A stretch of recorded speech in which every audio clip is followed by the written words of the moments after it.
السلام عليكم ورحمة الله وبركاته. إن الحمد لله جميعا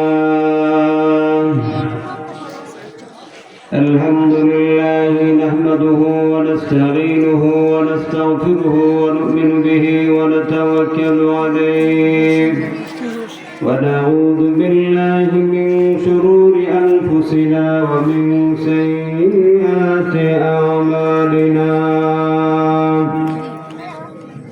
من يهده الله فلا مضل له ومن يضلله فلا هادي له ونشهد أن لا إله إلا الله وحده لا شريك له ونشهد أن سيدنا وسندنا وحبيبنا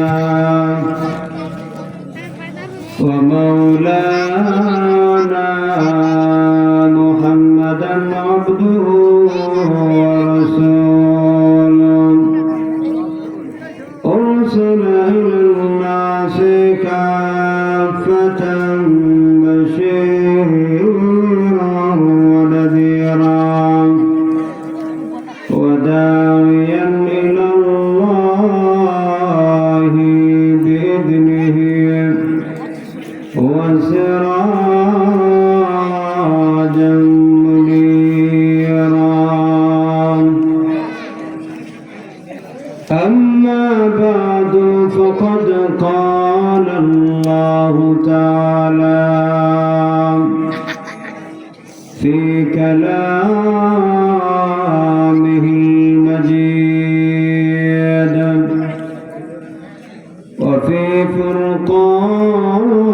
فرقان الحميد أعوذ بالله من الشيطان الرجيم بسم الله الرحمن الرحيم يوم لا ينفع مال ولا بنون إلا من أتى الله بقلب سليم وقال تعالى في آية أخرى يوم يأتي لا تكلم نفس إلا بإذنه فمنهم شقي وسعيد وقال عليه الصلاة والسلام ألا إن في الجسد مضغة إذا صلحت صلح الجسد كله وإذا فسدت فسد الجسد كله ألا وهي القلب وقال النبي عليه الصلاة والسلام إن هذه القلوب تصدأ كما يصدأ الحديد إذا أصابه الماء قيل يا رسول الله وما جلاؤها قال النبي صلى الله عليه وسلم كثرة ذكر الموت وتلاوة القرآن أو كما قال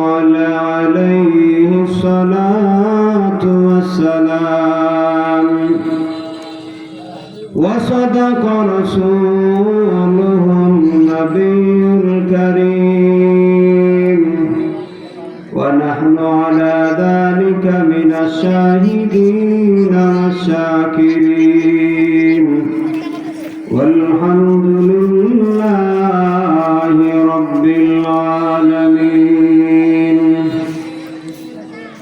اللهم صل على محمد وعلى آل محمد كما صليت على إبراهيم وعلى آل إبراهيم إنك حميد مجيد اللهم بارك على محمد وعلى آل محمد كما باركت على إبراهيم وعلى آل إبراهيم إنك حميد مجيد الحمد لله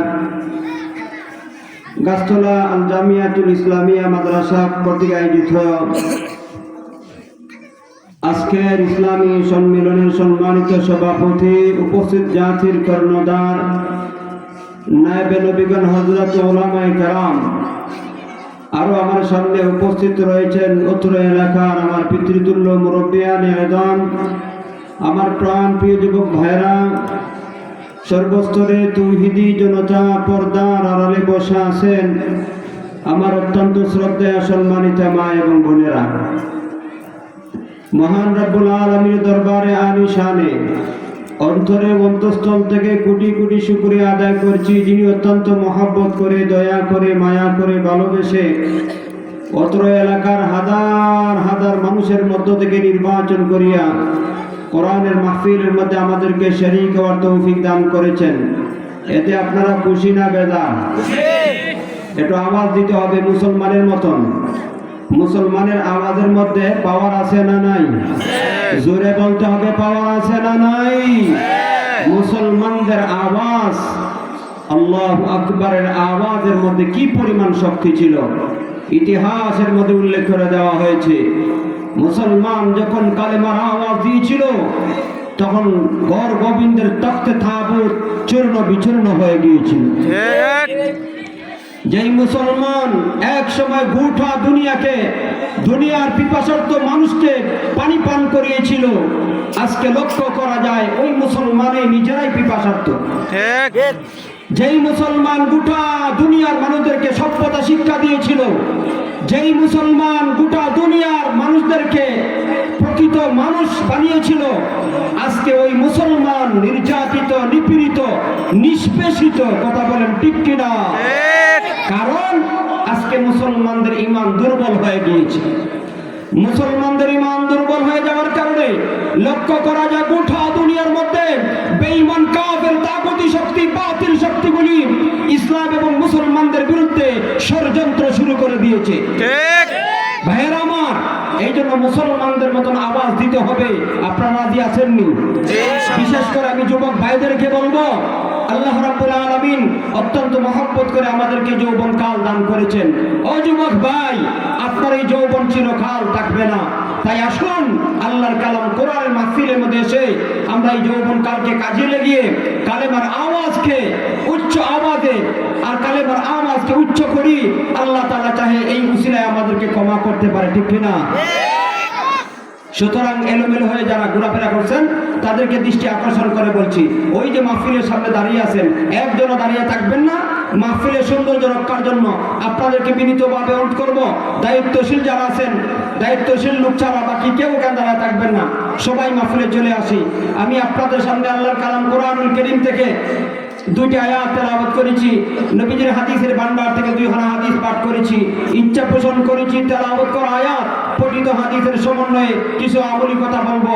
আমার সময় যেহেতু সংক্ষিপ্ত সময়, দীর্ঘ আলোচনা করার সুযোগ নাই, তাই সংক্ষিপ্ত সময়ের ভিতরে ইনশাআল্লাহ আল্লাহ চাহে যদি আল্লাহ তাআলা কবুল করেন, দয়া করেন এবং তৌফিক দান করেন, আমলি কিছু কথা বলার চেষ্টা করব। আল্লাহ তাআলা আমাদের সবাইকে ইখলাসের সাথে আমলের নিয়তে কথা বলা, শোনা, বুঝার তৌফিক দান করেন। আমিন। জোরে বলেন আল্লাহুম্মা আমিন। এই দুনিয়াতে আমরা একদিন ছিলাম না, কথা বলেন সত্য ঠিক না বেঠিক? এই দুনিয়াতে আমরা একদিন থাকবো না, দুনিয়া ছেড়ে সবাইকেই চলে যেতে হবে। ভাইয়েরা আমার, এই দুনিয়াতে ছিলাম না, থাকতে পারবো না। আল্লাহ রাব্বুল আলামিন আমাদেরকে দুনিয়াতে পাঠিয়েছেন, আল্লাহর হুকুমেই আমাদেরকে দুনিয়া ছেড়ে চলে যেতেই হবে। এই পৃথিবীর মধ্যে কেউ থাকতে পারে না, যত বাহানাই করেন না কেন, মৃত্যুর হাত থেকে বাঁচার জন্য মৃত্যু থেকে যতই পলায়ন করেন না কেন, আপনি কখনো কোনোভাবেই মৃত্যুর হাতে রক্ষা পাবেন না, ঠিক কিনা বলেন? আল্লাহ কোরআনের মধ্যে সুস্পষ্ট ভাষা জানিয়ে দিয়েছেন, কুল ইন্নাল মাউতাল্লাযী তাফিররুনা মিনহু ফাইন্নাহু মুলাকীকুম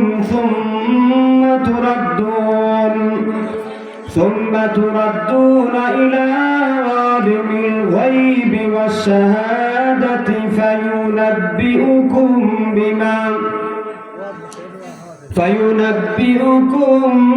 بما كنتم تعملون.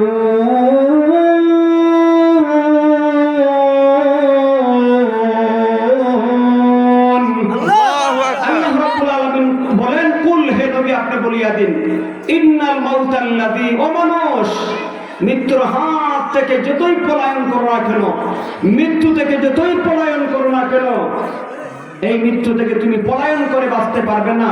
ফাইন্নাহু মুলাকীকুম, এই মৃত্যু তোমাকে অবশ্যই সাক্ষাৎ দিবে। মৃত্যু তোমার কাছে যাবে, তোমার প্রাণ সংহার করবে, এরপরে তোমাদেরকে ফিরে নেওয়া হবে ওই সত্তার দিকে। সুম্মা তুরাদ্দুনা ইলা আলিমিল গায়ব, এমন এক সত্তার দিকে তোমাদেরকে ফিরিয়ে নেওয়া হবে যেই সত্তা তোমার জীবনের প্রকাশ্যে গোপনে সব বিষয়গুলি জানেন। সুবহানাল্লাহ। মানুষের জীবনে দুইটা দিক থাকে। কয়টা দিক থাকে? একটা প্রকাশ্য আর একটা গোপন, ঠিক নি ভাই? মানুষের লাইফের মধ্যে দুইটা দিক থাকে, একটা হলো প্রকাশ্য দিক আর একটা হলো গোপন দিক। গোপন বিষয়গুলি অনেক এমন বিষয় আছে যে পরিবারের কেউ জানে না, বন্ধু বান্ধব কেউ জানে না, এটা একদম সিক্রেট, ব্যক্তিগত বিষয়, ঠিক কিনা বলেন? পৃথিবীর কেউ জানে না, এটা পার্সোনাল, যার যার ব্যক্তিগত ব্যাপার, পৃথিবীর কেউ জানে না। তার মানে কি আল্লাহ জানে না? অবশ্যই আল্লাহ জানেন। এই জন্য আল্লাহ বলেন, সুম্মা তুরাদ্দুনা ইলা আলিমিল গায়বি ওয়াশ শাহাদাহ, ও মানুষ, মৃত্যুবরণ করার পরে তোমাকে ওই দিকে, ওই সত্তার দিকে, ওই মালিকের দিকে তোমাকে নিয়ে যাওয়া হবে, যে মালিক তোমার জীবনের প্রকাশ্য গোপন সব জানেন। এরপরে তিনি তোমার দুনিয়ার জীবনের সব বিষয়গুলি এর বদলা, প্রতিদান, প্রতিফল দিবেন। সুবহানাল্লাহ বলেন। ওই দিনের নাম হল কিয়ামত, ঠিক নি ভাই? সবার মৃত্যু হবে, আল্লাহ বিচার দিন কায়েম করবেন। ইসরাফিল সিংহায় ফুঁক দেওয়ার পরে গোটা দুনিয়া চূর্ণ বিচূর্ণ হয়ে যাবে। আপনারা অবশ্যই অবগত আছেন, গত শুক্রবারে জুমার নামাজের পূর্বে 1-2 সেকেন্ড আল্লাহ দেখাইছেন দুনিয়াটা আল্লাহ কিভাবে ধ্বংস করবেন। কিছু একটা অনুভব হয়েছে কি হয়েছে না? কি বলেন ভাই? কি কিছু একটা বুঝছেন তো? আল্লাহু আকবার। এটা তো আল্লাহ সামান্য দেখায় দুনিয়াবাসীদেরকে, ও মানুষ, তুমি যে বড়াই করো, অহংকার করো, তুমি যে তোমার যে দাপট, শক্তির দাপট, সম্পদের ভরাই, এগুলি আমি আল্লাহ একটা সেকেন্ডও লাগবে না ধ্বংস করতে, ঠিক কিনা বলেন? আল্লাহ যখন ইসরাফিলকে সিংহায় ফুঁক দেওয়ার জন্য আদেশ করবেন, এই আদেশ পাওয়ার পরে ইসরাফিল সিংহায় ফুঁক দিবে। আর সিংহায় ফুঁক দেওয়ার পরে কি হবে? আল্লাহু আকবার। আল্লাহ বলেন, ইদা জুলজিলাতিল আরদু জিলজালাহা ওয়া আখরাজাতিল আরদু আফকালাহা ওয়া ক্বালাল ইনসানু মা লাহা ইয়াওমাইযিন তুহাদ্দিসু আখবারাহা بأن ربك أوحى لها يومئذ يصدر الناس أشتاتا ليروا أعمالهم فمن يعمل مثقال ذرة خيرا يره ومن يعمل مثقال ذرة شرا يره الله أكبر بلاد আল্লাহু আকবার আল্লাহু আকবার আল্লাহ মহান রব চমৎকার ভঙ্গিতে আমাদেরকে সাবধান করেছেন আল্লাহ রাব্বুল আলামিন বলেন ও মানুষ ইদা জুলজিলাতিল আরদু জিলজালাহা গত শুক্রবার জুমার নামাজের আগে কিছু একটা হয়েছিল নি আপনারা কি ঘুমেছিলেন না সজাগ ছিলেন ঘরের ভিতরে ছিলেন না বাইরে ছিলেন কেউ ভিতরে কেউ বাইরে ঠিক না আমিও ঘুমেছিলাম আল্লাহু আকবার কি যে পরিস্থিতি সৃষ্টি হয়েছিল এটা তো আল্লাহ তাআলা আল্লাহ সামান্য বিষয় খুব সামান্য কিন্তু ইসরাফিল যখন সিংহায় ফুঁক দিবে কেমন হবে আল্লাহ রাব্বুল আলামিন আমার এই আয়াত সূরার মধ্যে বলেছেন ইদা জুলজিলাতিল আরদু জিলজালাহা ইদা জুলজিলাতিল আরদ যখন জমিনকে প্রকম্পিত করা হবে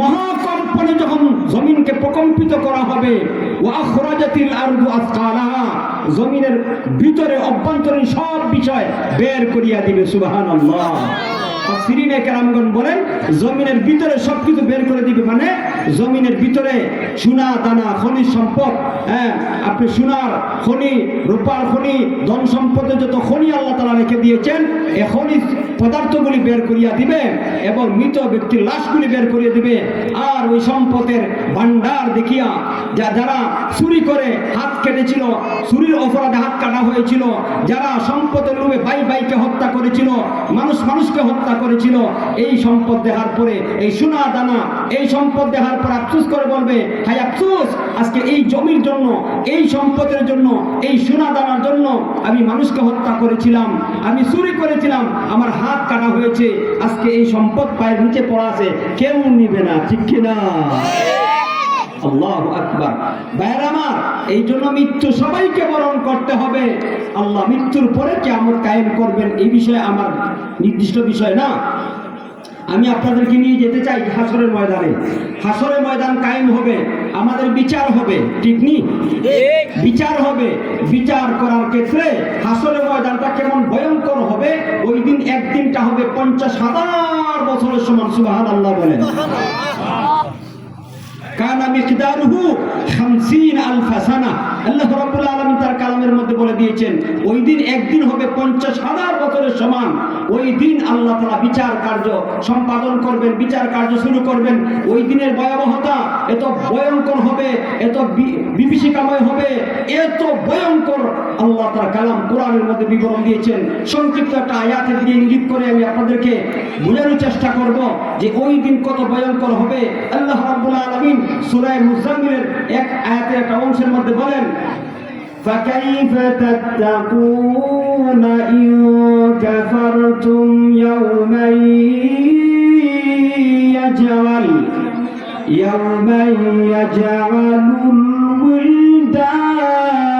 الولدان شيبا আল্লাহ রাব্বুল আলামিন বলেন ফাকাইফা তাত্তাকুন ও মানুষ কেমন করে তোমরা ওই ভয়ঙ্কর দিনে মুক্তি পাবে ইন কাফারতুম দুনিয়ার মধ্যে যদি আল্লাহর নাফরমানি করো আল্লাহর অবাধ্য আচরণ করো আল্লাহর হুকুম যদি না মানো তাহলে ওই ভয়ঙ্কর দিনে ওই বিভীষিকাময় দিনে কেমন করে তোমরা রক্ষা পাবে আল্লাহর আযাব থেকে যেই দিন এত বিভীষিকাময় হবে যেই দিন এত ভয়ঙ্কর হবে ইয়াউমান ইয়াজআলুল উইলদানা শিবা বালক বৃদ্ধ হয়ে যাবে আল্লাহু আকবার বলেন আল্লাহ সংক্ষেপে বলে দিয়েছেন দিনটা কেমন ভয়ঙ্কর হবে বলে এত বিভীষিকাময় হবে এত ভয়ঙ্কর হবে দিনটা ওই দিনের ভয়ঙ্কর পরিস্থিতি দেখিয়া বালক বৃদ্ধ হয়ে যাবে আল্লাহু আকবার বলেন দিনটা কি হালকা হবে না কঠিন হবে সবাই জবান করে বলেন দিনটার ভয়াবহতা কি কঠিন না সহজ অত্যন্ত ভয়ঙ্কর কোরআনুল কারীমের মধ্যে জায়গায় জায়গায় আল্লাহ তার আলোচনা করেছেন এক জায়গার মধ্যে আল্লাহ বলেছেন ওই দিন এমন বিভীষিকাময় অবস্থা হবে, কেউ কথা বলতে পারবে না। কথা বলার পূর্বে আল্লাহর অনুমতি নিতে হবে। আল্লাহ যাদেরকে কথা বলার অনুমতি দান করবেন, শুধুমাত্র কেবলমাত্র তারাই কথা বলতে পারবে। ওই দিন মানুষ, গোটা দুনিয়ার সমস্ত মানুষগুলি দুই দলে বিভক্ত হয়ে যাবে। সুবহানাল্লাহ। আমার কথাগুলি বুঝে থাকলে বলেন, ভয়ঙ্কর দিন হাসরের ময়দানে মানুষ কয় দলে বিভক্ত হবে? দুই দলে। আল্লাহ বলেন, ইয়াউমা ইয়াতি লা তাকাল্লামু নাফসুন ইল্লা বিইذনিহি ফামিনহুম শাকিয়্যুন ওয়া সাঈদ।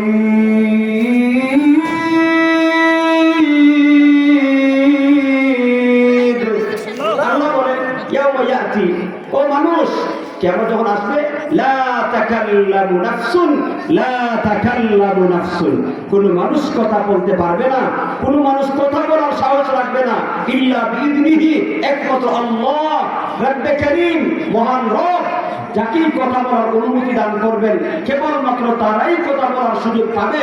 ওই দিন মানুষ দুই দলে বিভক্ত হয়ে যাবে, একদল জান্নাতি আর একদল জাহান্নামী। ঠিক কিনা? আপনারা কোন দলের সদস্য হতে চান? আল্লাহ পরিষ্কার জানিয়ে দিয়েছেন, হাসরের ময়দান কায়েম হওয়ার পরে মানুষ দুই দলে বিভক্ত হয়ে যাবে। আপনারা কোন দলের সদস্য হতে চান? জান্নাতি না জাহান্নামী? জান্নাতি যারা হতে চান হাতটা তুলা দেন। নারায়ে তাকবীর, নারায়ে তাকবীর। হাত নামান। আল্লাহ সবাইকে কবুল করেন। জাহান্নামী কে কে হতে চান একটু হাতটা তুলা দেন। একটা হাত উঠছে না, তার মানে আমরা সবাই জান্নাতি হতে চাই। জান্নাতি হতে চাই চাই বললে জান্নাতি হয়ে যাবেনি ভাই। আপনি যদি স্লোগান দেন, হ্যাঁ, এই আন্দোলন করেন যে জান্নাতি হতে চাই, জান্নাতি হতে চাই, জান্নাতে যেতে চাই, চাই চাই চাই চাই আন্দোলন করলেই কি যাওয়া যাবে? জোরে বলেন। চাই চাই বললেই কি অধিকার আদায় করা যাবে? না, বরং ওই দিন তার দুনিয়ার পরিচয় কোনো কাজে আসবে না। আল্লাহ রাব্বুল আলামিন আমার তেলাওয়াত করা একটা আয়াতের মধ্যে বলে দিয়েছেন, ইয়াউমা লা ইয়ানফাউ মালুন ওয়ালা বানুন।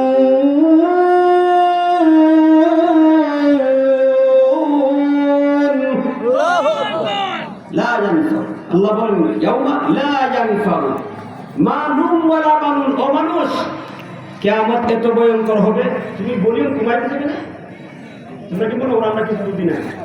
কথার শুরুতে যে ভলিউম ছিল, ভলিউম অনেকটা 50% কমাই দিছো। এগুলো করলো না, তোমাদেরকে তো টাকা দিয়ে আসছে, তাই না? এটা হারাম করে নিবা।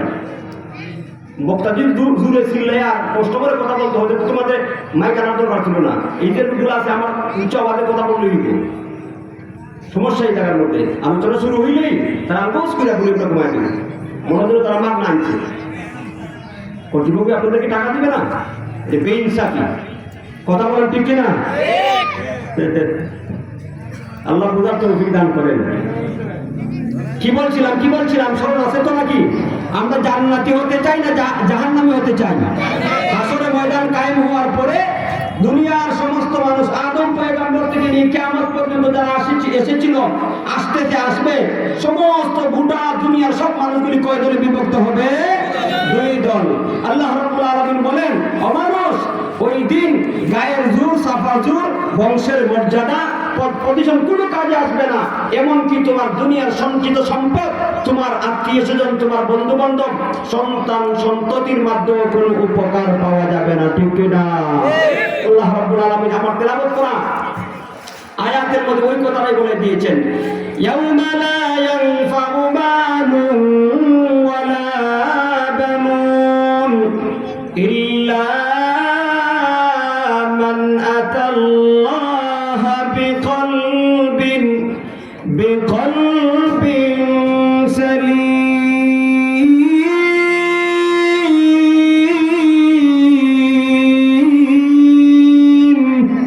আল্লাহ বলেন, ইয়াউমা লা ইয়ানফাউ মালুন ওয়ালা বানুন। হাসরের ময়দান যখন কায়েম হবে, দুনিয়ার সঞ্চিত সম্পদ, দুনিয়ার জমা করা টাকা, ব্যাংক ব্যালেন্স, সন্তান সন্ততি, বন্ধু বান্ধব এবং সরকারি দল, বিরোধী দল, দলীয় শক্তি, সরকারি শক্তি, কোন শক্তি কাজে আসবে না। ঠিক কিনা বলেন? একমাত্র কাজে আসবে কি? আল্লাহ বলে দিয়েছেন, ইল্লা মান আতাল্লাহা বিকলবিন সালিম,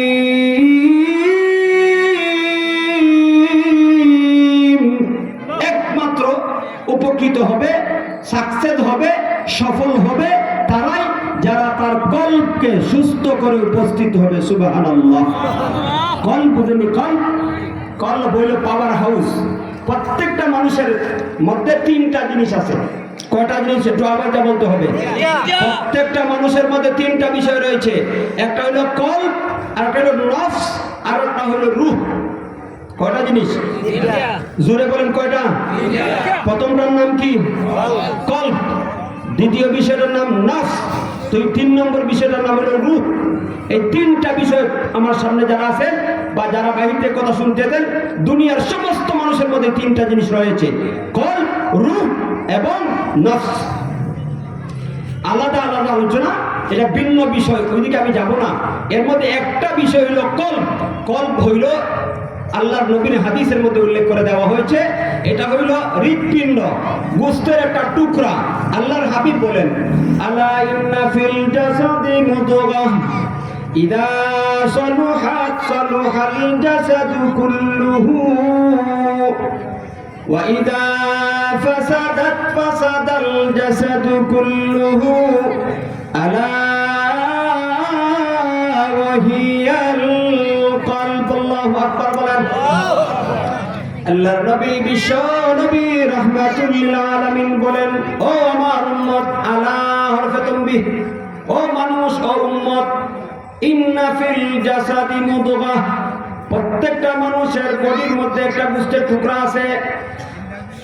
ইন্না ফিল জাসাদি মুদগাহ ইদা সলুহাত সলুহাল জাসাদু কুল্লু, যখন এই গোশতের টুকরাটা ভালো হয়, মানুষের পুরা বডির ব্যবহার ভালো হইয়া যায়। সুবহানাল্লাহ। সুবহানাল্লাহ। গোশতের টুকরা ভালো, পুরা বডির ব্যবহার ভালো। চোখে ভালো দেখবে, কানে ভালো শুনবে, জবান ভালো বলবে, হাত ভালো ধরবে, ব্রেন ভালো ফিকির করবে, চিন্তা ভাবনা করবে, পা ভালো জায়গায় চলবে। মাহফিলে আসা ভালো না খারাপ? জোরে বলেন, ভালো না খারাপ? মসজিদের মধ্যে নামাজ পড়তে যাওয়া ভালো না খারাপ?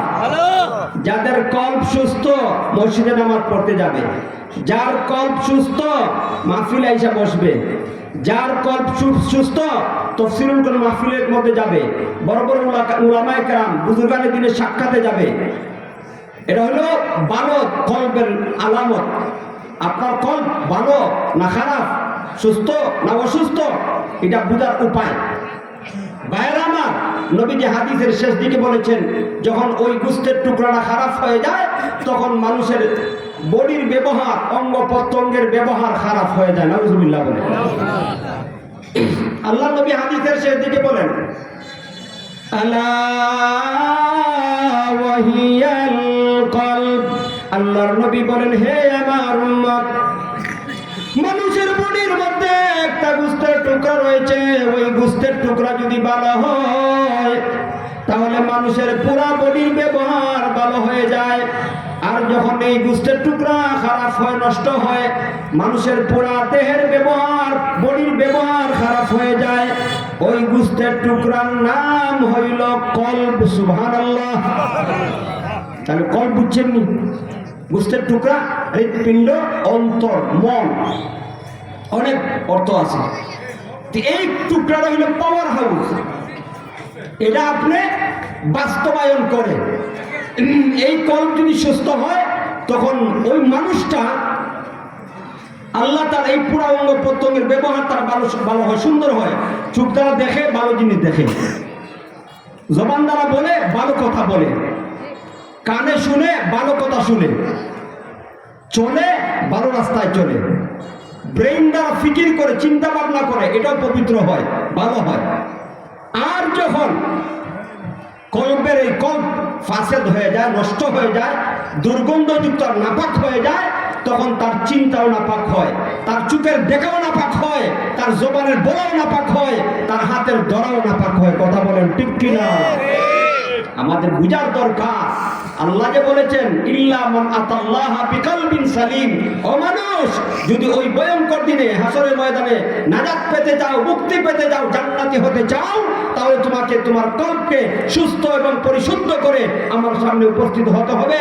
তোমার কল্প যদি সুস্থ হয় এবং সুস্থ হয়, ভালো হয়, পবিত্র হয়, তবেই তুমি ভয়ঙ্কর শাস্তি, জাহান্নামের শাস্তি, কিয়ামতের শাস্তি থেকে মুক্তি পাবে। আমাদেরকে বুঝার দরকার এই কল্পটাকে সুস্থ কিভাবে করা যায়, আর কল্প কেন অসুস্থ হয়, ঠিক কিনা বলেন?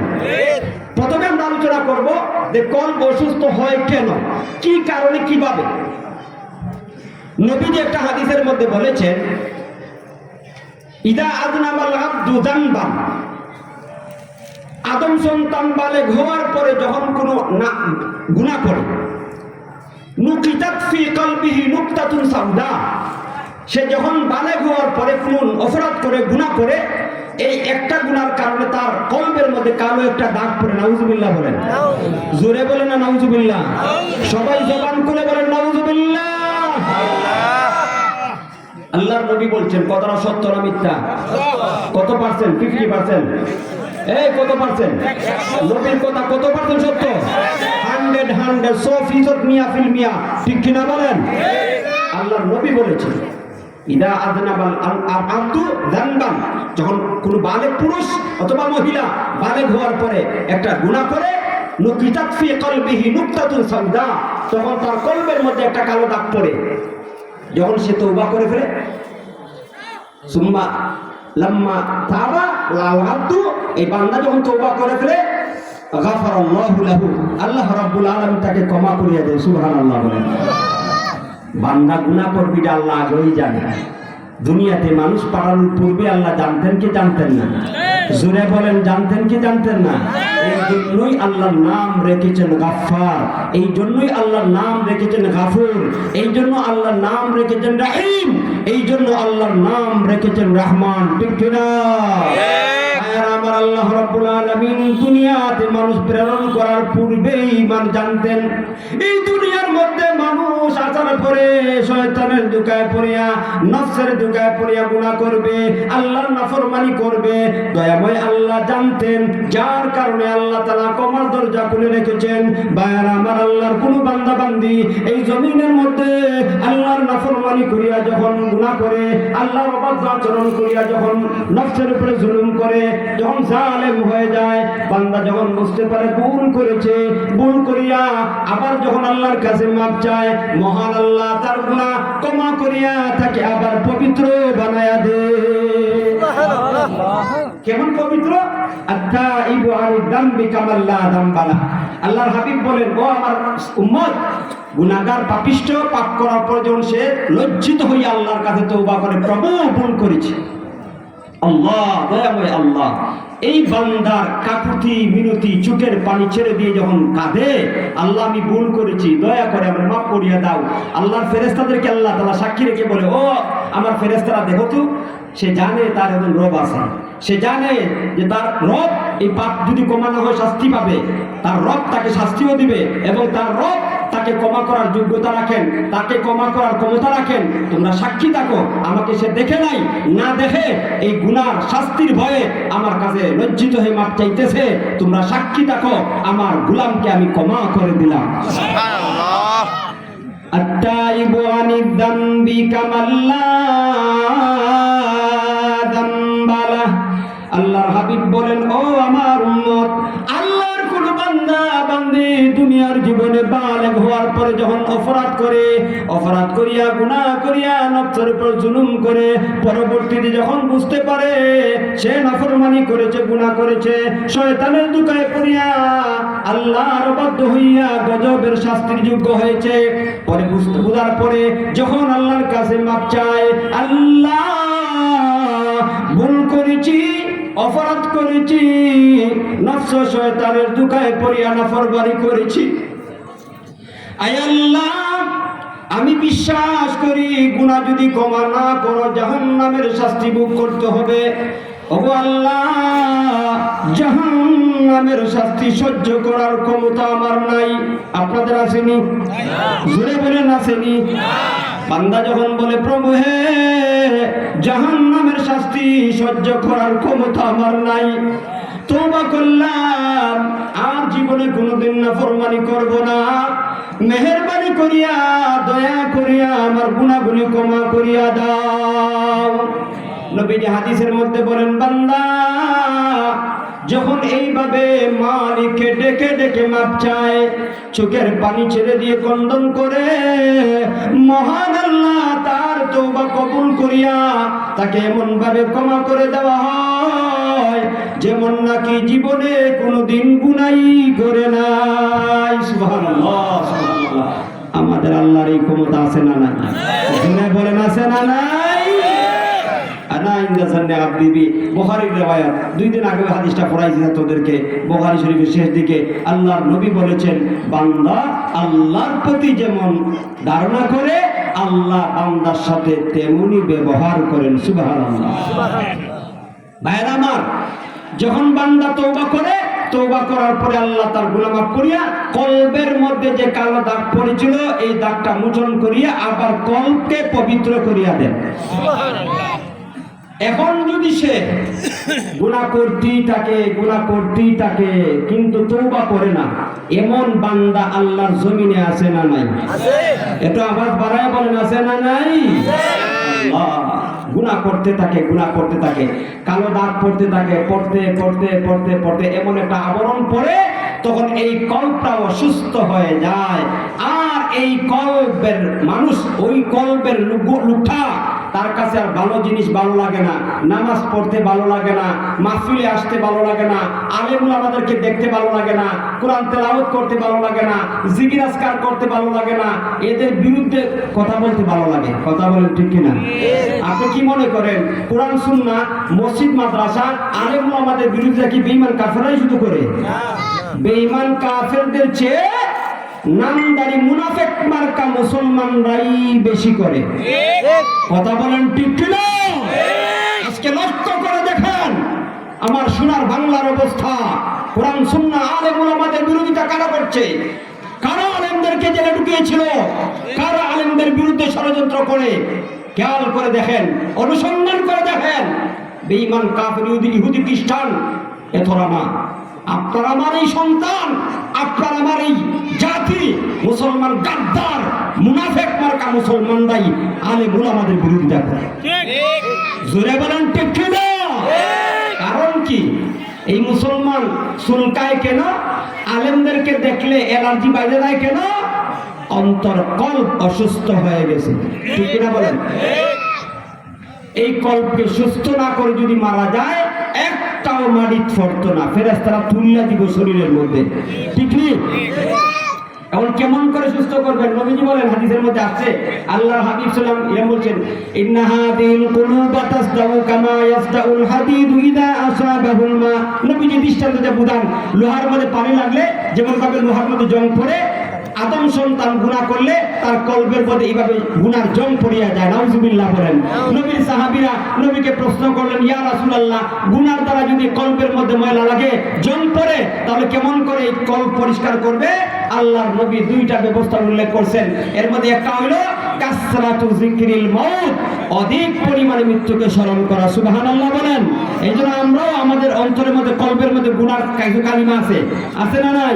আজকে দিনের কথাই বলি, এই ফজরের পর থেকে আমার সামনে আপনারা যারা বসে আছেন, একটু চিন্তা করে দেখেন তো, সারা দিনের মধ্যে আর কিছু সওয়াবের কাজই করছি না, কিছু গুনাহ হয়েছে? জুড়ে বলেন, কিছু গুনাহ হয়েছে কি হয়েছে না? এই যে গুনাহগুলো হয়েছে, এই গুনাহগুলির দাগ পড়ছে, এই জন্য দাগগুলি মোচন করা দরকার আছে না নাই? কিভাবে করব? আল্লাহ নবী তার ব্যবস্থা বলে গেছেন। 1 নম্বর পন্থা, কাসরাতু যিকরিল মাউতি ওয়া তিলাওয়াতুল কুরআন। 2টা ব্যবস্থা আল্লাহ নবী বলেছেন। এর মধ্যে একটা হলো অধিক পরিমাণে মৃত্যুকে স্মরণ করা। খেয়াল করে দেখেন, একটা মানুষ যখন মনে প্রাণে বিশ্বাস করবে আমি মৃত্যুবরণ করব, আমি মরে যাব, আমাকে দাফন করানো হবে, আমাকে কবরস্থ করা হবে, আমার জানাজার নামাজ হবে, আমি চিরদিনের জন্য দুনিয়া ছেড়ে চলে যাব, আল্লাহর সামনে দাঁড়াইয়া দুনিয়ার জীবনে সব কর্মের হিসাব আমাকে দিতে হবে, মনে প্রাণে কেউ যদি এই কথা বিশ্বাস করে, আপনারা একটু ঠান্ডা মাথায় জবাব দিবেন, ওই ব্যক্তির পক্ষে কোনো অপরাধ করা কি সম্ভব না? কেন করে? ভুলে গেছে মরে যাবে, মরণের কথা ভুলে গেছে, যার কারণে সকাল সন্ধ্যা দিনে দুপুরে রাত্রে অন্ধকার আলোতে সবসময় দেখা যায় আল্লাহর বিরুদ্ধে, নবীর বিরুদ্ধে, দিনের বিরুদ্ধে নাফরমানি করে যাচ্ছে। ঠিক কিনা বলেন? এই জন্য এই অপরাধগুলি আল্লাহর কাছ থেকে মাপ চাওয়ার একটা ব্যবস্থা হলো অধিক পরিমাণে মৃত্যুকে স্মরণ করলে দিল নরম হবে, মাপ চাওয়ার জন্য আগ্রহ তৈরি হবে। আর 2 নম্বর ব্যবস্থা আল্লাহ নবী উল্লেখ করিয়া বলেন তিলাওয়াতুল কোরআন, আল্লাহর কালাম কোরআন তেলাওয়াত করা। এই জন্য আমরা যারা কোরআন তেলাওয়াত করতে জানি প্রতিদিন আল্লাহর কালাম কোরআন তেলাওয়াত করবো। রাজি আছেননি? কোরআন তেলাওয়াত করতে রাজি আছেননি আপনারা? আচ্ছা, কে কে রাজি নাই হাতটা তুলা দেন। হ্যাঁ, এই হাতগুলি দিয়ে উঠছে, তারপরে তারা রাজি না। ও ভাই, আজকে নিয়ত করি, অবাক লাগে, অবাক লাগে মুসলমানের ঘরে কোরআন তেলাওয়াত হয় না। ঠিক কিনা বলেন? আজ থেকে 50-100 বছরের আগের ইতিহাস দেখেন, আলহামদুলিল্লাহ মুসলিমের ঘরে ঘরে, মুসলমানদের ঘরে ঘরে আপনি কোরআন তেলাওয়াতের আওয়াজ শোনা যেত। আপনি কোরআন তেলাওয়াত মামুনরাও করতেন এবং প্রত্যেকটা পুরুষও কোরআন তেলাওয়াত করতো, সকাল বিকাল কোরআন তেলাওয়াতের আওয়াজ শোনা যেত। কিন্তু কয়েক বছরের ব্যবধানে আজকে দেখেন ডিজিটাল বাংলাদেশ, ওই বাংলাদেশ ডিজিটালের চোয়া লাগার কারণে আজকে মুসলমানদের ঘর থেকে কোরআনের আওয়াজ বন্ধ হয়ে গেছে। কথা বলেন ঠিক কিনা? আল্লাহর কালাম কোরআন এটা শুধুমাত্র আল্লাহ তাআলা আমাদেরকে সাপ্তাহিক বাৎসরিক তেলাওয়াত করার জন্য দেন নাই, আর এই মৃত ব্যক্তির সামনে বৈশা কোরআন তেলাওয়াত করার জন্য দেন নাই, বরং এই কোরআনকে আল্লাহ তাআলা দিয়েছেন যেভাবে প্রতিদিন তেলাওয়াত করব এবং দিনে রাতে তেলাওয়াত করব, পাশাপাশি আল্লাহর কালাম কোরআন অনুযায়ী আমার জীবন গঠন করব। ঠিক কিনা বলেন ভাইরা আমার? এই জন্য আল্লাহর কালাম কোরআন তেলাওয়াত করব। রাজি আছি তো ইনশাআল্লাহ? যারা কোরআন তেলাওয়াত করতে পারি নিজেরা তেলাওয়াত করব, মা বোনদেরকে তেলাওয়াত করার জন্য উৎসাহিত করব, মা বোনরাও আমরা তেলাওয়াত করব। আমার মাইকের আওয়াজ যে সমস্ত মা বোনদের কান পর্যন্ত পৌঁছতেছে, আপনাদেরকে আমি দাওয়াত দিয়ে যাচ্ছি, আপনারা আজকে থেকে নিয়ত করেন প্রত্যেকের ঘরে ঘরে পুরুষে কোরআন তেলাওয়াত করুক বা না করুক, আপনারা মা বোন যারা আছেন আমরা কোরআন তেলাওয়াত যারা করতে পারি সকাল বিকাল আমরা আল্লাহর কালাম কোরআন তেলাওয়াত করব। যেই ঘরের মধ্যে কোরআন তেলাওয়াত হয় ওই ঘর থেকে শয়তান বের হয়ে যায়। জোরে বলেন ঠিক কিনা?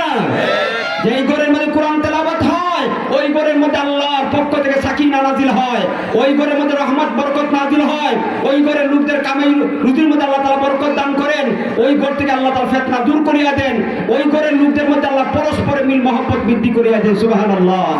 আজকে দেখেন আল্লাহর কালাম কোরআনকে ছেড়ে দেওয়ার কারণে কোরআন ঘর থেকে বের হয়ে গেছে, কোরআন তেলাওয়াত বন্ধ হয়ে যাওয়ার কারণে ঘরের মধ্যে কোনো শান্তি নাই।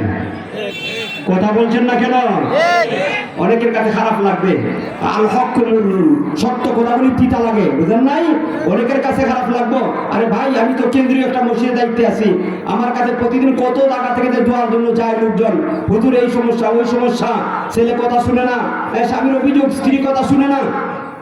আল্লাহর কালাম কোরআন ছেড়ে দিয়েছো, আল্লাহর কালামকে ছেড়ে দিয়েছো, তোমার উপর রহমত নাযিল হবে না গজব? কথা বলেন এই ভাই, কি নাযিল হবে? আপনার বিবেককে জিজ্ঞেস করেন। আপনি আল্লাহর কোরআন ছেড়ে দিয়েছেন, আপনার ঘরের মধ্যে বছর চলে যায়, মাসকে মাস চলে যায়, আল্লাহর কালাম কোরআন তেলাওয়াত হয় না, ওই ঘরের মধ্যে রহমত নাযিল হবে না গজব নাযিল হবে? গজব নাযিল হওয়া উচিত। আল্লাহ তাআলা হেফাজত করেন। এই জন্য আমরা আল্লাহর কালাম কোরআন তেলাওয়াত করব, আল্লাহর কালাম কোরআন তেলাওয়াত নিজেরা করব, বিবি বাচ্চাদের শিক্ষা দিব, সন্তানদেরকে কোরআন শিক্ষা দিব, আল্লাহর কালাম কোরআনের সাথে সম্পর্ক করব।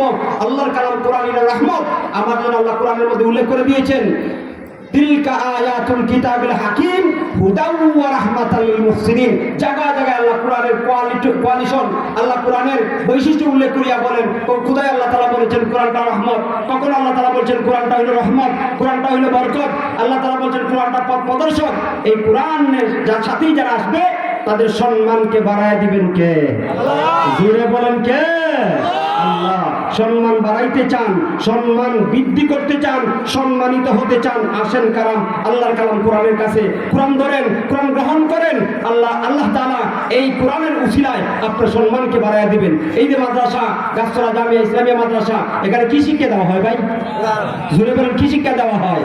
এই প্রতিষ্ঠানটাকে যদি সহযোগিতা আমরা করলে আমাদের লাভ হবে না লস হবে? আওয়াজটা বড় আসতে দিলেন, লাভ না লস? গত বছর আসছিলাম, এই যে অবস্থা, কোনো পরিবর্তন নাই। আজকে দেখেন আমাদের দোকান, আমাদের ব্যবসা, আমাদের বাণিজ্য, আমাদের ঘর বাসা সবগুলো আপডেট হচ্ছে। আল্লাহর কালাম কোরআনের প্রতিষ্ঠান মাদ্রাসার কোনো আপডেট নাই, কোনো উন্নতি নাই, কোনো পরিবর্তন নাই। এটার জন্য কি আল্লাহর কাছে জবাবদিহি করতে হবে না? পরিষ্কার ভাষায় বলে যাচ্ছি, আমাদেরকে জবাবদিহি করতে হবে। এই জন্য মুক্তি পেতে হলে কোরআনের কাছে আসতে হবে, মুক্তি পেতে হলে আল্লাহর কোরআনের সাথে সম্পর্ক রাখতে হবে, কোরআন তেলাওয়াত করতে হবে, কোরআন তেলাওয়াত শিক্ষা করতে হবে, কোরআন শিক্ষা দেওয়া, শিক্ষা করা উভয়ই ফজিলতের কাজ। এমনকি কোরআনের প্রতিষ্ঠান মাদ্রাসাকে সহযোগিতা করলে হযরত উলামায়ে কেরামগণ বলেন এটাও আমার নাজাতের কারণ হতে পারে। চারটা শ্রেণীর কথা আল্লাহ নবী বলছেন, কথাগুলি বলে শেষ করে দেব। প্রথম, আল্লাহ নবী বলেন কুন আলিমান, ও উম্মত, তুমি যদি জান্নাতি হতে চাও, তুমি যদি মুক্তি পেতে চাও, তাহলে কোরআনের আলেম হয়ে যাও। সুবহানাল্লাহ বলে। কি হতে হবে? আল্লাহ বলে, আল্লাহর হাবিব বলেছেন হাদিসের মধ্যে, কুন আলিমান, তুমি আলেম হয়ে যাও, আল্লাহর কালাম কোরআনে আলেম হয়ে যাও, তুমি মুক্তি পেয়ে যাবে। 2 নম্বর, যদি আলেম হতে না পারো, আও মুতাআল্লিমান, তুমি কোরআনের ছাত্র হয়ে যাও, আল্লাহর কালাম কোরআন শিক্ষা করো, শিক্ষা করতে করতে যদি তোমার মৃত্যু হয়ে যায়, আল্লাহ তাআলা তোমাকে হাফেজে কোরআনদের দলভুক্ত করিয়া হাসরের ময়দানে উঠাইবেন। সুবহানাল্লাহ। যদি ছাত্র হওয়ার সুযোগ না থাকে, তাহলে মুস্তামিগান, কোরআনের কথাগুলি মনোযোগ দিয়ে শুনো। ও মানুষ, তুমি মুক্তি পেতে চাও, আলেমও হতে পারো নাই, ছাত্রও হতে পারো নাই, কোরআনের কথাগুলি শুনো। দেখো উলামায়ে কেরাম কি বলেন, আমলের নিয়তে শ্রবণ করো, আমল করো। যদি এই সুযোগও না থাকে, আও মুহিব্বান, 4th নম্বর একটা অপশন আল্লাহর নবী বলে গেছেন, এই সুযোগটা যদি না হয়, তাহলে সর্বশেষ একটা সুযোগ তোমাদেরকে দেওয়া হচ্ছে, সেটা হলো আল্লাহর কালাম কোরআনের আলেম, কোরআনের ছাত্র, কোরআনের প্রতিষ্ঠানকে মহব্বত করো, এটাও তোমার নাজাতের কারণ হতে পারে। জোরে বলেন না সুবহানাল্লাহ। তাহলে কয়টা দলের কথা বললাম? একদল কোরআনের আলেম, যারা আলেম হতে পেরেছে আলহামদুলিল্লাহ, চেষ্টা করব, যদি হতে না পারি ছাত্র। 2 নম্বর অপশন আল্লাহর নবী বলে গেছেন, ও আমার উম্মত, তুমি যদি কোরআনের আলেম হতে না পারো, তাহলে 2 নম্বর অপশন তোমার জন্য খোলা আছে, সেটা হলো আল্লাহর কালাম কোরআনের ছাত্র হয়ে যাও। আর ছাত্র হওয়ার জন্য বয়স 12-14 হওয়ার দরকার নাই, আপনি 70 বছর মুরব্বীও ছাত্র হতে পারেন, ঠিক কিনা বলেন? আমাদের অনেক ছাত্র আছে যারা রিটায়ার্ড পারসন, ওনারা কোরআন শিক্ষা করতে আমাদের কাছে আসেন, হুজুর আমি কোরআনটা শিক্ষা করতে চাই। তো এই দেখেন 70 বছর 72 বছর বয়স, এরপর তিনি ছাত্র হয়ে কোরআন শিক্ষা করার চেষ্টা করতেছেন। ছাত্র হওয়া যায় কি যায় না? ও আমাদের লজ্জা লাগে, শরম করে, এটা হলো শয়তানি। কথা বলেন, ঠিক কিনা? 3 নম্বর অপশন, ছাত্র হতে না পারলে মুস্তামিয়ান, কোরআনের কথাগুলি শোনার দরকার, আমলের নীতি শুনবো, এটাও নাজাত পাওয়ার একটা দল। 3 নম্বর অপশন হলো কোরআনের কথা শোনা। এই 3য় দলের মধ্যে যদি প্রবেশ করতে না পারি, 4th নম্বর একটা দল হইল, সেটা হইল যে আমি মুহিব্বান আও মুহিব্বান। আল্লাহর হাবিব বলেন, মুক্তি পেতে চাও, কোরআনে আলেম, কোরআনের ছাত্র, কোরআনের প্রতিষ্ঠান মাদ্রাসাকে মনে প্রাণে ভালোবাসো, হয়তো বা তুমি এই ভালোবাসার কারণে মুক্তি পেতে পারো। ভাইরা আমার, আল্লাহর নবী হাদিসের শেষ দিকে বলে দিয়েছেন, ওয়ালা তাকুনিল খামিসা ফাতাহলিক। আল্লাহর নবী বলেন, 4টা দলের বিবরণ দেওয়া হইল। মুক্তি যদি পেতে চাও, এই 4টা দলের মধ্য থেকে যে কোনো একটা দলের সদস্য হয়ে যাও, যে কোনো একটা দলের মধ্যে প্রবেশ করো। তুমি 5ম নম্বর দলের সদস্য হয়ে না। এই 4টা দলের মধ্যে প্রবেশ না করিয়া যদি তুমি 5ম নম্বর দলের সদস্য হও, তার মানে হইল কোরআনকে ভালো লাগে না, কোরআনের প্রতিষ্ঠান মাদ্রাসা ভালো লাগে না, কোরআনের শিক্ষিত আলেমদেরকে ভালো লাগে না, কোরআনের শিক্ষার্থী ছাত্রদেরকে ভালো লাগে না, এমন লোক সমাজে আছে না নাই? জোরে বলেন, আছে না নাই? আল্লাহর নবী বলেন, ফাতাহলিক, তুমি ধ্বংস হবে, তোমার ধ্বংস করিবার জন্য। নাউযুবিল্লাহ বলেন। এই জন্য আমাদেরকে মুক্তি পেতে হলে এই 4টা দলের বিবরণ আল্লাহ নবী দিয়েছেন। এই 4টা দল থেকে যে কোনো একটা দলের মধ্যে প্রবেশ করতে পারি, এছাড়া আমরা এই 4টা দলের বাইরে যাব না। রাজি আছেন? জোরে বলেন, রাজি আছেন? এই 4টা দলের বাইরে যাওয়া যাবে না, যাব না। এই 4টা দল থেকে যে কোনো একটা দলের মধ্যে প্রবেশ করব। আল্লাহকে সাক্ষী রেখে সর্বশেষ কথাটা বলে যাচ্ছি, দেখা হয় কি হয় না জানি না, কারণ কত মানুষ দিনে সদা সুস্থ জীবিত, সন্ধ্যার আগে মারা যায়, হয় কি হয় না? রাত্রে জীবিত, দিনে মৃত, দিনে জীবিত রাত্রে মৃত, সকালে জীবিত সন্ধ্যার সময় মৃত, হয় কি হয় না? জানি না দেখা হবে কিনা, সর্বশেষ কথাও হতে পারে। তাই আমি সর্বশেষ মেসেজটা দিয়ে যাচ্ছি, আমরা আল্লাহর কালাম কোরআনের পক্ষে না বিপক্ষে? আল্লাহ তুমি সাক্ষী, আল্লাহর কালাম কোরআনের পক্ষে। যারা যারা আছেন হাতটা তুলা দেন। নারে তাকবীর, নারে তাকবীর, দ্বীন ইসলাম। আল্লাহ সবাইকে কবুল করেন, আল্লাহর কালাম কোরআনের পক্ষে অবস্থান করার তৌফিক দান করেন। আমরা মৃত্যু পর্যন্ত আল্লাহর কালাম কোরআনকে ধারণ করব, কোরআনের সাথে সম্পর্ক রাখবো, কোরআনের শিক্ষায় আলেমদের সাথে সুসম্পর্ক রাখবো, ভালোবাসবো। আল্লাহ আমাদেরকে আমল করার তৌফিক দান করেন। সবাই বলেন আমিন। ওয়া আখিরু দাওয়ানা আলহামদুলিল্লাহি রাব্বিল আলামিন। আসসালামু আলাইকুম ওয়া রাহমাতুল্লাহি ওয়া বারাকাতুহু।